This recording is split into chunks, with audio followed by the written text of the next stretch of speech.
నమస్కారం NSTV news కి స్వాగతం. నా పేరు సంధ్య. ముందుగా వార్తల్లోని ముఖ్యాంశాలు.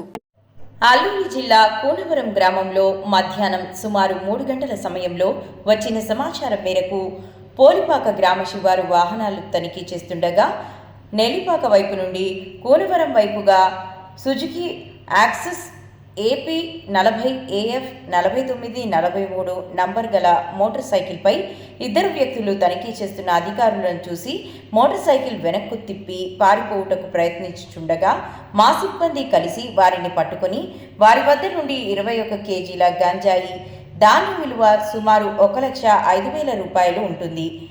వివో టచ్ మొబైల్ ఫోన్ ఒకటి వారి వద్ద నుండి సీజ్ చేయడమైనది.